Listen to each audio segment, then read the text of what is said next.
Aló, muy buenos días. Good morning to all. Thank you for coming to our event.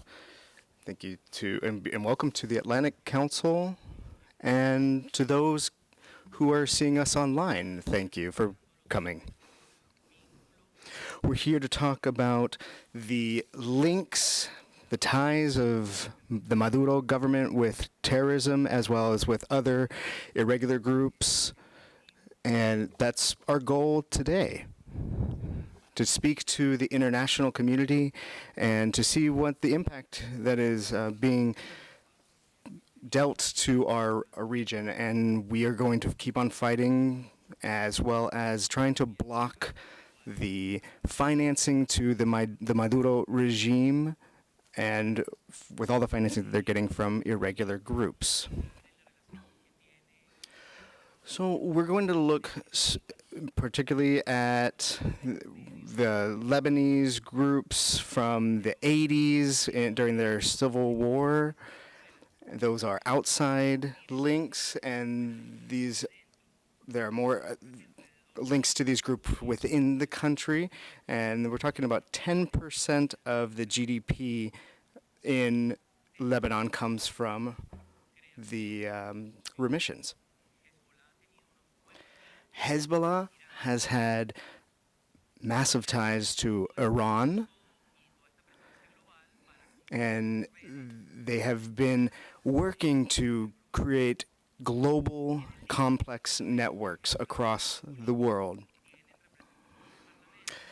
In the National Assembly, there are members who are on the executive committee that have these ties.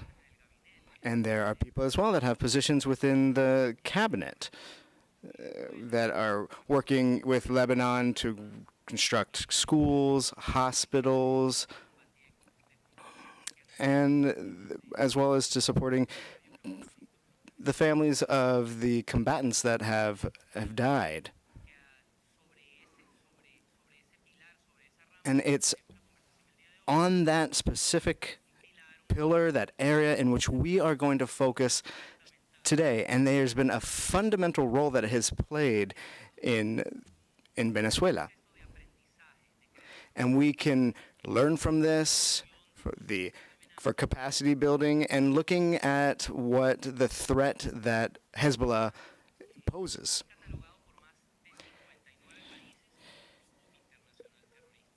So Hezbollah has been operating in 59 different countries.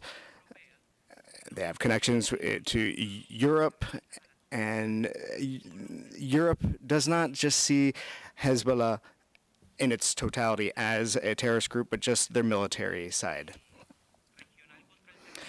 In the regional conference, the third regional conference against terrorism in Bogota, in which Juan Guaido attended, there were people from the region. The United States spoke on condemning terrorism. Mike Pompeo, the Secretary of State, said that the links that are present in Venezuela are completely unacceptable.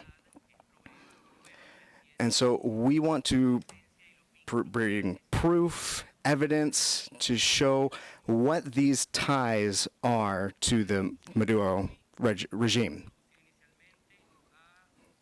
First, we're going to hear from Carlos Paparoni, the representative of the regional office against money laundering and corruption from the National Assembly. He was elected in 2015 in the congressional elections in Venezuela, and he has been investigating corruption within Venezuela through the local committees on supply and production, the CLAP as they are known, and he's linking the food crisis in Venezuela to corruption there. And later we will hear from Vanessa Neumann, who is the ambassador to the UK, and she works on politics and security in Latin America, fighting terrorism and illicit trade and corruption in the region, and especially in Venezuela. Her company, Asymmetrica, has been working with the Global Counterterrorism Research Network as well as the Counterterrorism Committee Executive Directorate. And we invite our moderator to come and to speak. Thank you. Gracias. Gracias.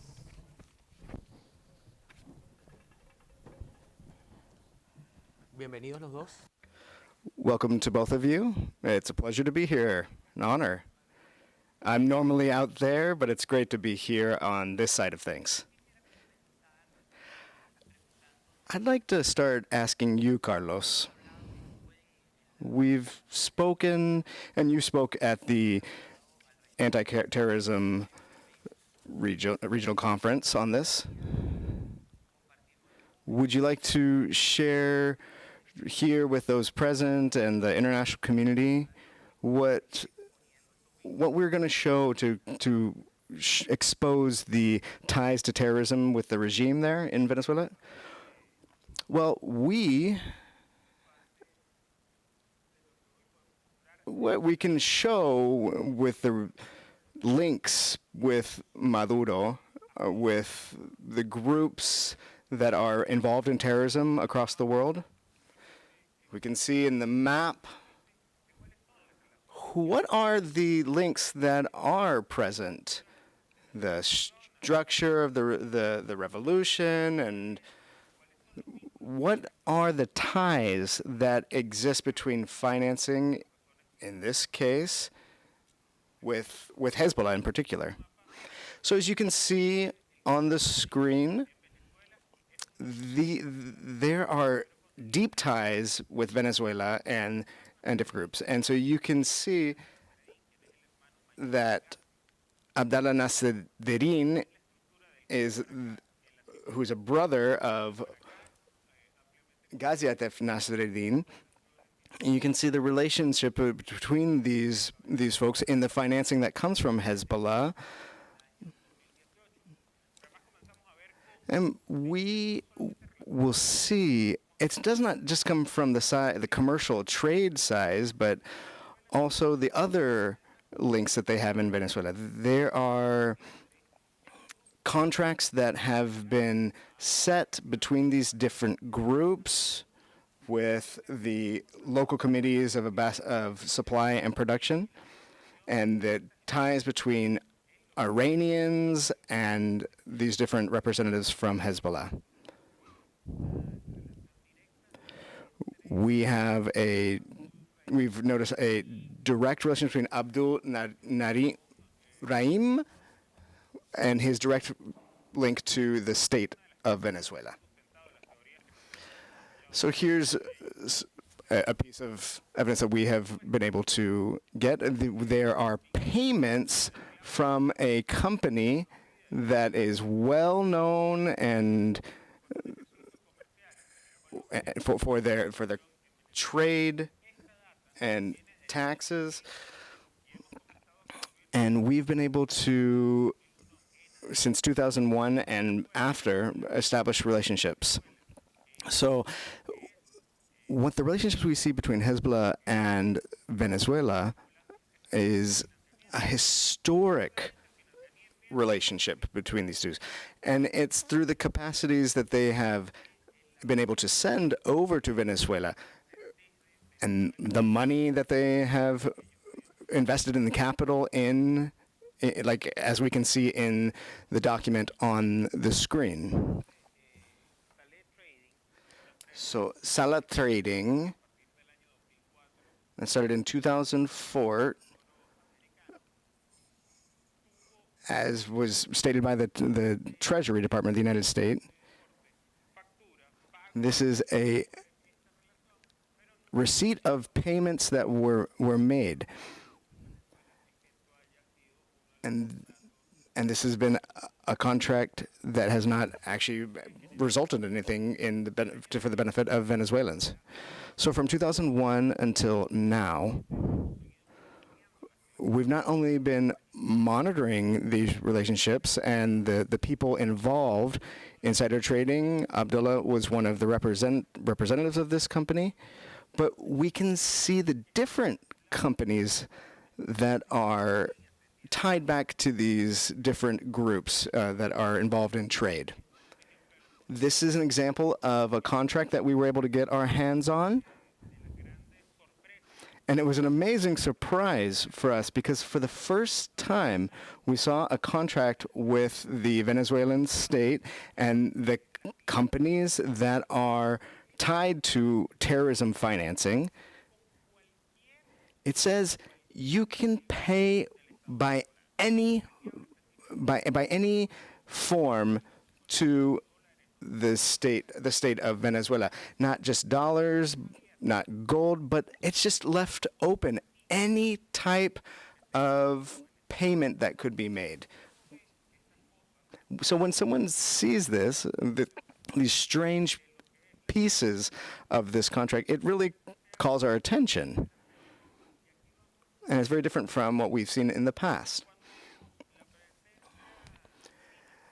And so when we see this financing linked to Hezbollah and how it's linked to the FARC and ELN in Venezuela, we're seeing the ELN and FARC who are in control of mining of gold and are able to then support and prop up Nicolas Maduro. And these groups are, by ways of the different structures that Nicolas Maduro has set up, are protected. So we see how the military officials are involved in this in Venezuela. There is no illegal mining in Venezuela. Everything that has to do with buying gold that is happening in Venezuela is going through these channels of mining. And there are other cases that we can look at as well. There's a structure within the government. We're going to speak about the structure, but when it comes to the links to financing from Hezbollah and the ELN and FARC, we were able to identify individuals who are under protection. So here's the case of William Ricardo Blanco Suarez. He's a Colombian and he operates within the FARC. This person has a Nicaraguan identification known as Carlos Alejandro Lopez Salazar. And the surprise was that same person was a public official hired by the Maduro government. This is a person who has a lot of trust with Nicolas Maduro.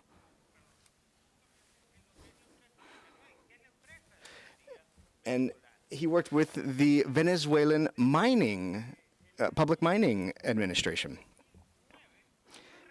And we see here that he had a contractual agreement since 2009 with the Venezuelan government.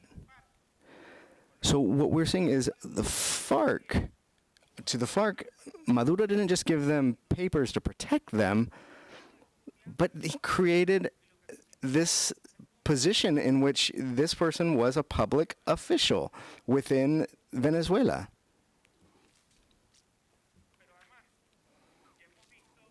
And beyond that, we've also seen financing from Hezbollah, but also relationships between the different operational camps like the FARC and the ELN and other narco-trafficking groups. But what beyond all this is really bothering us is how all this is connected back to terrorism. There are connections between governments. They're like Russia and Venezuela. how some countries in Latin America and companies are tied back to maintaining this structure that has been established in Venezuela.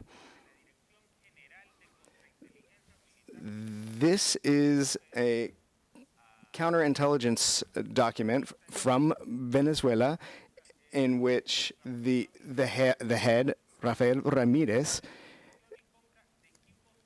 established a contract for acquiring military equipment. And this, just part of this was drones, like drones, the Raptor drones. And we are seeing things like this office that has been able to, in the last few days, we've been able to get a hold of illegal passports in Colombia from different groups that are fundamentalists, and among them, the relationship that I could really see is the Dani Achuf, as well as it's quite surprising what we've actually been able to uncover. So, to understand how all of this can exist in Venezuela and not be so well known among the public, this is a process that's been carried out over the last 20 years in Venezuela. In Venezuela, there was a structure that was established in which corruption was very common. You know, it's very common across Latin America. We're talking about since 1999 with the Plan Bolivar. And over time, this has changed into those who are involved in terrorism and financing terrorism as well as criminal groups. So what we've seen is it's not just a vertical structure that has been established by a political party, which is common across Latin America, but this is very much a pyramid scheme inside a criminal organization in which there's a head, and then moving down there's influence across different groups.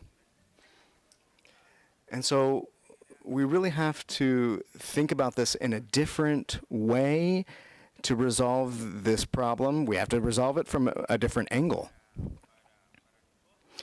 And for us in the National Assembly, with the interim president, Juan Guaido, we can see that there are direct ties to those who are financing terrorism, and it's part of the structure, and they are protecting them within our continent. Thank you. Thank you, Carlos. That really shows what the action that's going on in the region, the danger that it presents, but also shows through what we are doing here today is that there are ways that the international community can get involved and take action. So I would like to take this moment to ask Ambassador Neumann a question. The interest that Hezbollah and the relationships and the history it's had, it's not so well known. You've been studying this issue for quite some time.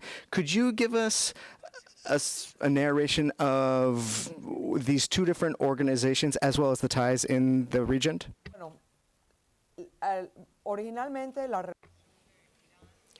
Originally, the relationship between Iran and Venezuela was of a different nature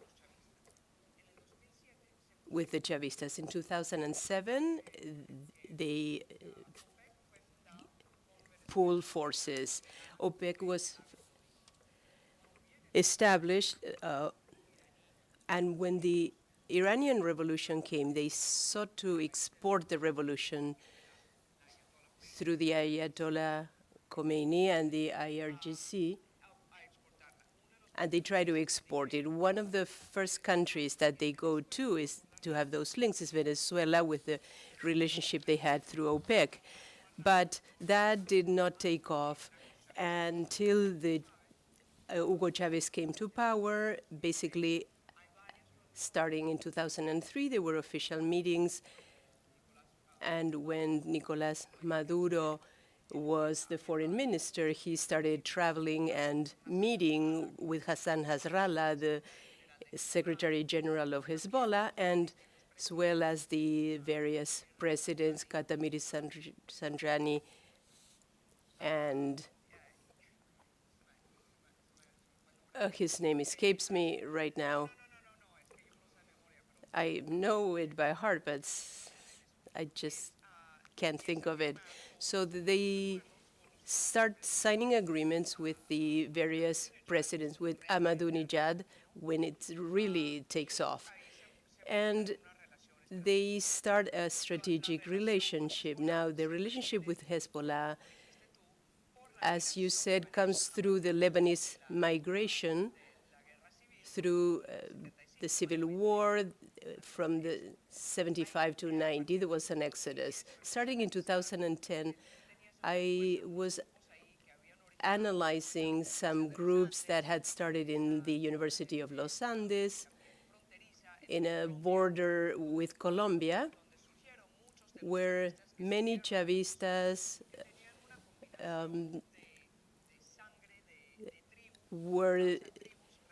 had links to tribal links to groups to the Middle East, and then they had this alliance mixed with FARC and drug trafficking groups. So that becomes like a mixed pot of different alliances, guerrilla forces with the FARC that are counter U.S. imperialism and with the support of these clans. And they go into the Caribbean, the Cabim. They sign agreements with PDVSA, joint ventures with the Bank of Tosay and Cedrat, and they use the structure of the country, of the Venezuelan state, to finance, to do money laundering, to finance the movement of money, to finance the Iran's nuclear program, and the terrorist and Hezbollah's terrorist activities. If you have the patience, we can go into the relationship between Hezbollah and Iran, and that's you need to be a geek to completely understand that. Starting in 2007, these two ties that were in parallel tracks, they merge when Chavez traveled to Tehran in an official visit. But before, his foreign minister, Maduro, meets in a hotel in Damascus with the president, Hassan Nasrallah. And they have the meeting in the hotel in Damascus, tied to Hugo Chavez's meeting. They sign cooperation agreements, and they merge their interests. And the state structure of the Chavez regime is now at the disposal of Iran's interest, and we can go deeper into that. Well, what undoubtedly is a complex juncture in the Middle East is religious, territorial, geopolitical, the relationships with Iran, the role with Syria, the relationship of Lebanon with the State of Israel, and it is not discussed at length, but we do discuss the role of FARC. Some factions have moved into Venezuela in the area of the Orinoco River, in the mining area. I find it interesting, and could you elaborate on the ties of the regime focusing on the groups that operate in the mining areas? Do they cooperate? Do they have joint actions? And I'd like to hear that.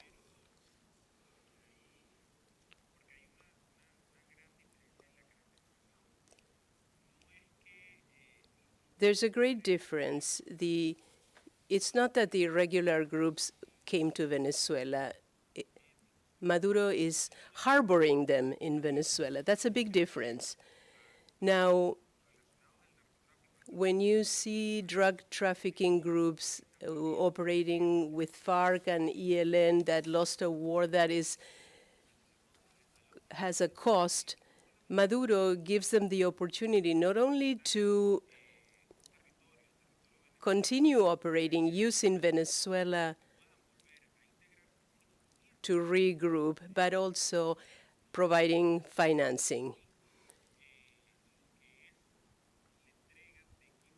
We have seen the delivery of military equipment to these groups.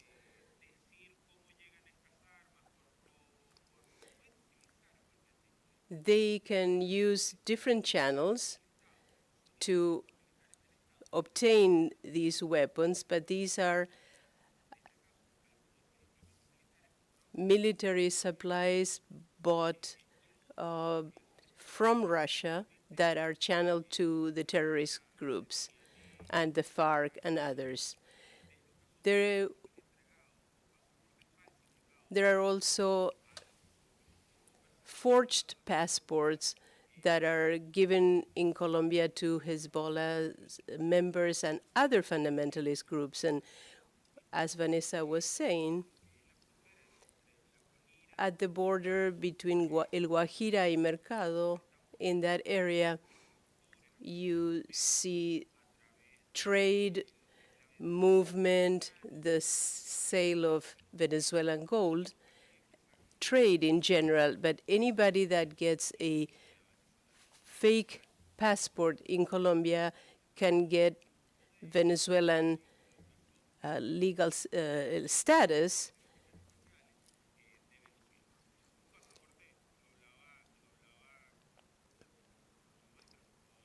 I was talking to our ambassador, Neumann.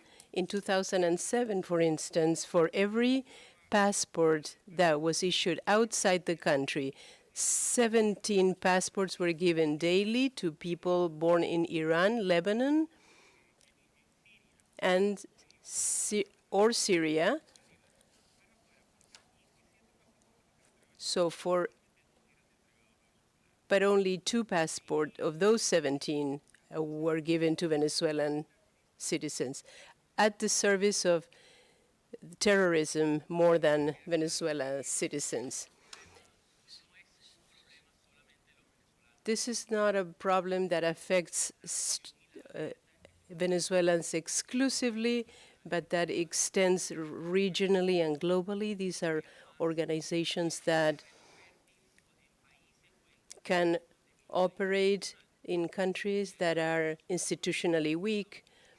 And at the Atlantic Council, we have had discussions about the forensic lab that their narrative seeks to promote lack of trust in institutions, erode democracies, to have fertile ground to continue growing. So we are clear that this problem cannot be solved exclusively by Venezuelans. We need an international coalition to tackle this threat. I'd like to pivot on the role of the international community as an ambassador to the UK. What do you think are the next few steps of the international community?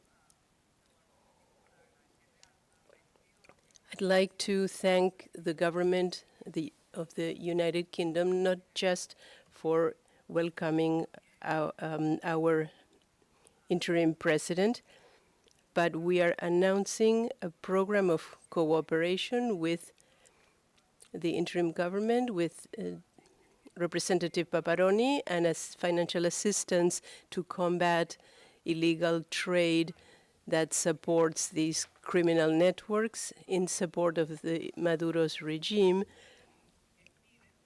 and that prevent a transition to democracy and the growth of Venezuela. Thanks to the UK, we are launching this initiative. I got the news last night.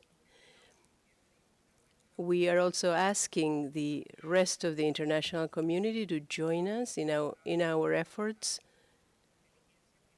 to combat illicit trafficking.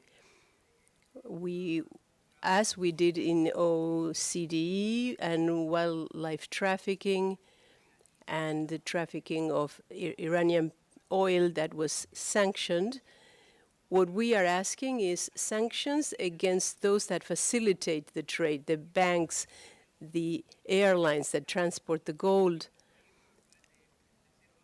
We have a project on airlines that transport illegal wildlife. We should also do that with gold and with maritime insurance. We are asking to treat the Maduro's regime as the criminal organization that they are, to designate them as organized crime, which is more powerful, and that their criminality and threats could warrant Section 311, which is a nuclear bomb related, as well as sanctions for any criminal network that is financing Hezbollah.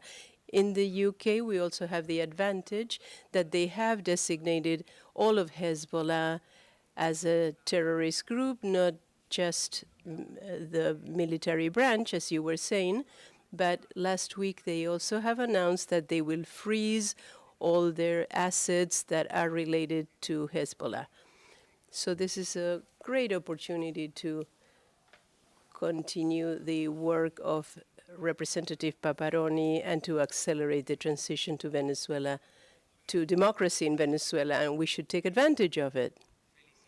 Thank you for that announcement. We congratulate you for the initiative, and I hope more allies can join in. The problem is not circumscribed to Venezuela. It has national impact. Juan Guaido is going to Florida tomorrow to hold an event with the diaspora of Venezuela, Colombia, and Cuba. I'd like to ask you about timing.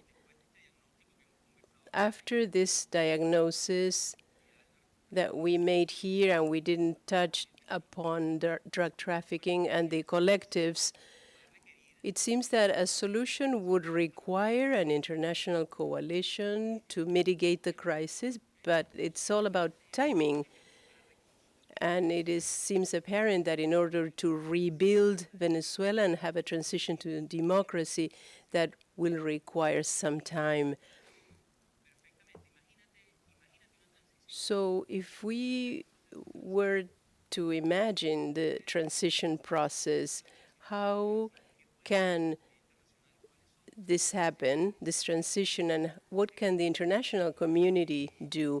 And I know that confidentiality is key to keep moving along, but the presence of Hezbollah and other groups in terms of destabilizing the institutions, what are the steps that need to be taken by the interim government to destabilize the funding? Well, first of all, Diego,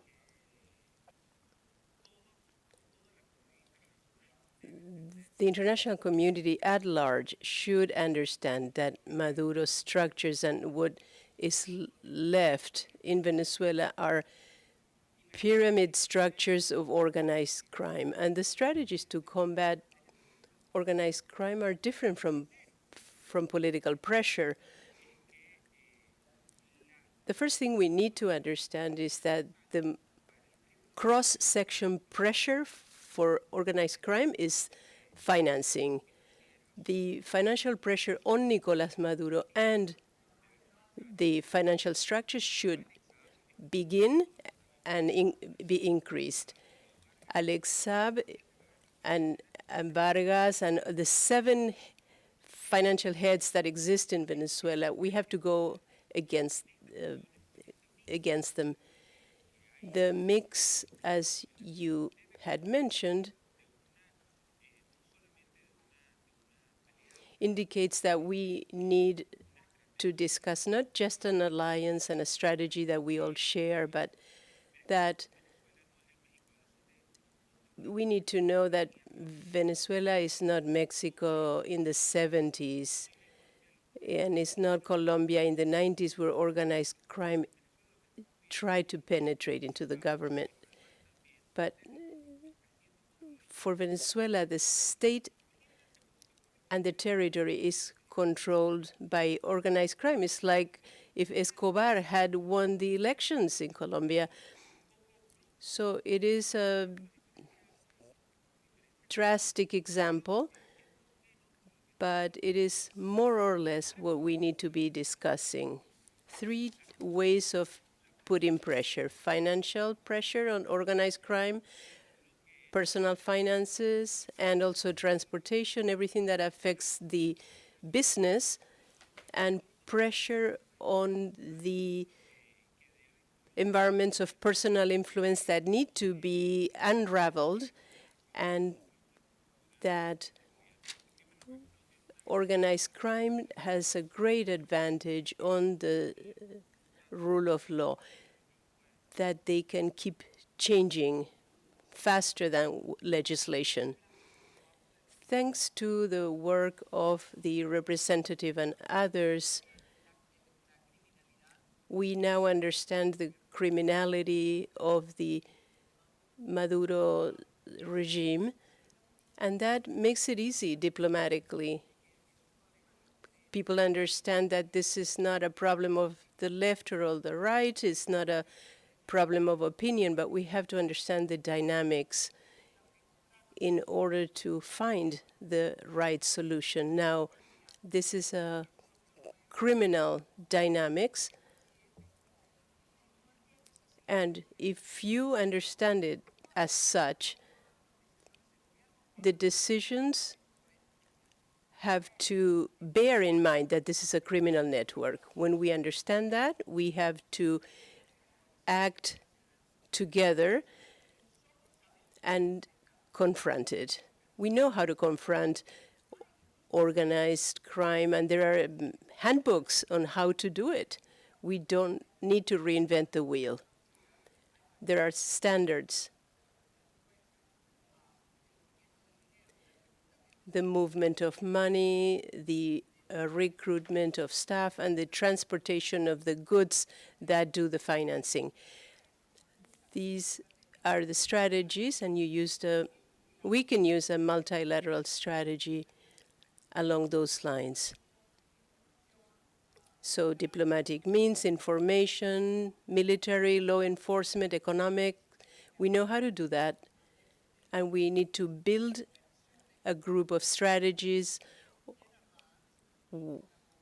well designed together with international cooperation. So we have 15 minutes left, and I'd like to give the public here space to ask some questions to the ambassador as well as the representative. They're going to pass around the microphone. You could raise your hand. We'll take a few questions. Yes.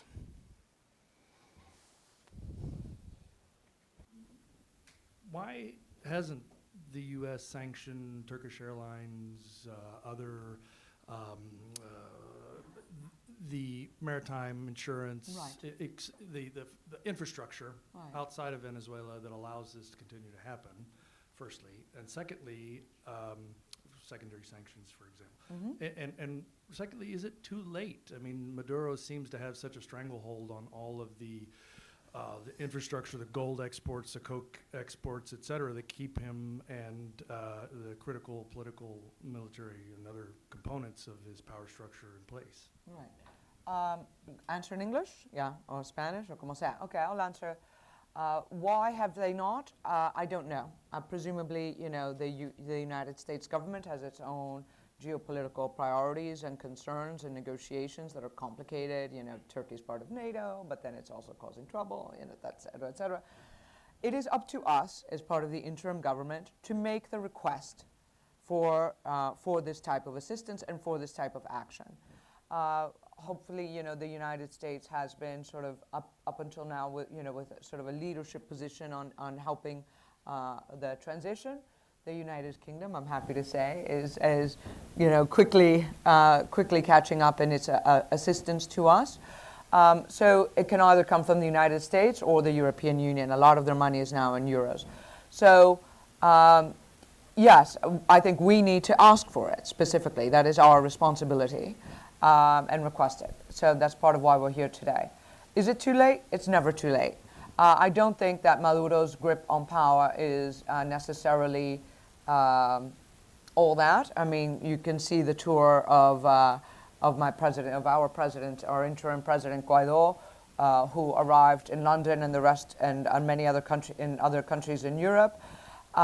He's strong, and he came out, and he'll eventually go back in somehow. And you know, there is frailty, and you can see that they're concerned that, you know, they're concerned with using influence operations and trying to hire lobbyists to stop the sanctions. You can see that they're worried. You can see that their back is against the wall. It's never too late to stop the money flows. Gracias. Yo quisiera aprovechar. I'd like to take a moment to answer as well. We have to take advantage of the moment. The anti-corruption and terrorism and money laundering office has taken steps with much success. These surgical sanctions are having an effect against Nicolás Maduro. The question isn't if it's too late. It's rather if we act fast, all together,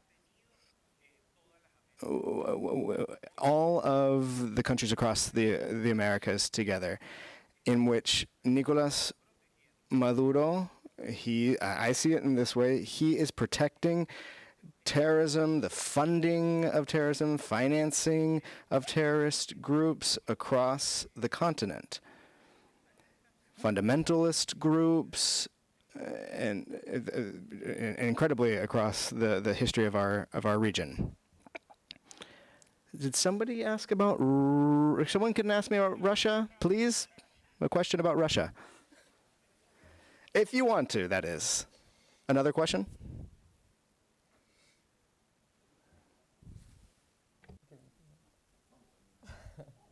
Hi. My name is Josh Meyer. I'm a journalist. I wrote a very long investigative piece 2 years ago for Politico about how the Obama administration It was a very famous piece. Yeah, Great. let Hezbollah off the hook, as it were, because the Drug Enforcement Administration and other people had been investigating Tarek El-Asami and Makhled and the intelligence ministers and Carvajal, et cetera, for a decade, and weren't able to get a lot of the prosecutions or sanctions because of the Iran deal and or for whatever reason. Now that the dossier is out and there's more people coming forward and claiming that they were actually trying to do something about it, I was wondering if you could talk about, just over the past decade, the U.S. government's role or lack of it in this. I mean, what happened during the Obama administration, what didn't happen, and now that the Trump administration's in there, what do you see as their efforts to re-engage on this issue? The Attorney General appointed a task force, for instance, to look at the Hezbollah cases, including Venezuela. Asami was designated right after Trump took over. Can you talk about the U.S. role in all of this to whatever degree you can, and I would love to also talk to you afterwards if possible. Okay. And Russia is also part of that because they had the role, Iran, Russia. U.S., Yeah. Russia, anything else? No, okay. Dame un Okay. segundito, vamos a tomar una segunda pregunta. We're going to take another question as well in Spanish. I see, Carlos, that you're very much involved in these issues, of course. But there's this gap between the Venezuelans and the United States. The United States has always seen Venezuela for the past 6 years as a threat to the United States. They've been very passive with their sanctions, their economic sanctions, with diamonds, gold have been prohibited because they've been used in money laundering. But there's this role that the U.S. has not recognized that it's been a global threat, the regime of Nicolas Maduro. So the United States has been absent. The intelligence has shown things, but nothing for you. Why not take this to the United States? Why not present this dossier to the United Nations in the committee against terrorism? Thank you. First of all, the Venezuelan case is very complex. We have to have allies with the U.S., with Colombia, Brazil. Formerly had a massive role at the public level as well as taking on this issue. And so this keeps on growing. So it's some things that's difficult for us to understand the different governments. Chavez had power for 10 years, and you could, before you had to pay, you had to stop at the stoplight, you had to pay your taxes, and one of the things that we really feel and see, as Juan Requesén saw, we need to continue ahead and not keep on looking back. That's something very important in Venezuela. Furthermore, and I really want to highlight and emphasize this, is that the anti-terrorism and anti-criminal activity, the unity that we need in that is very important in the Venezuelan case. It's not just an internal issue with the countries nearby, but all of us, not just Venezuelans, but the whole planet, we have to have the same vision and see what is happening in Venezuela. Venezuela, the situation there is a threat not just for the U.S., it's not just a threat for the country of Venezuela, but it's in general across the whole hemisphere. And I have to say again, the biggest error that we could make is not taking seriously the Venezuelan case. So Europe, it's the same thing. Holland, France, these countries they have their overseas territories. The British, the ABC, Aruba, Bonaire, and Curacao, those are European countries that are directly impacted through drug trafficking, money laundering, the trade in arms, human trafficking of women and children. That is part of our diplomatic trajectory, in that we are showing that drug trafficking, there's money laundering, and we have to work together. That's the work, as the representative, as myself and others, that we are putting together to have a diplomatic strategy to take this on.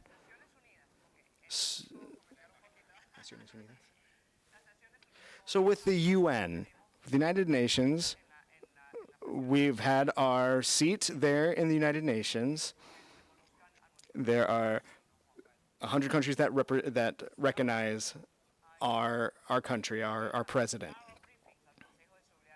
So I've given some briefings to the Security Council at the UN with regards to financing of these terrorist groups. With Hezbollah is what interests us most of all. The sanctions from the UN against Hezbollah is vital, but it's more popular to do ISIS or Al Qaeda sanctions. So that's what the policy is at the UN, and it's a slow process. You know, China is also involved. It's in the Security Council. And so we can put forward the evidence and try to move forward in this. And then a question about Russia. Okay, so Russia. So what's complicated in particular for Venezuela was the Syrian conflict. There, the Iranians and Hezbollah work together in conjunction with Russia. And the reason for that is very complicated. The Middle East, Russia has a mutual defense agreement with Syria, and they have a naval base there. But when Iran decides that they have to protect to Bashar al-Assad, and they establish their supply lines to supply their troops, Russia establishes air cover for them as well. So now with Venezuela, what we're facing, they've learned through the battle, the war in Syria, growing their intelligence capacities as well as strengthening the relationships and cooperating with Russia in what is intelligence as well as military support. And that's a massive threat for Venezuela. We're seeing at this time in history what they are, the lessons that they are learning. It's a mix and hybrid of what can happen in Venezuela. One more question. I actually have two questions. One is fairly simple. So last year, Mahan Air announced that they're going to establish the flight between Tehran and Caracas. Has that become operational? Yes or no? I believe so, yeah. So they're flying. You're the intel guy. So See? it was a flight that existed a long time ago, and then it ceased to exist. Reactivated. As far as I know, it has been reactivated. So they are flying. Is It's it a still passenger flying. flight, or is it the manifesto is unknown? What's The flying between? manifesto is still the manifesto is unknown. It is this is going back to my Syria example. This is exactly what they did in Syria, right? I mean, they were flying flights claiming it was humanitarian aid, and they established the air bridge. Iran established the air bridge into Syria. As far as we know, it's money, people, weapons, narcotics. Who knows? So it is not a flight on which you can buy a ticket.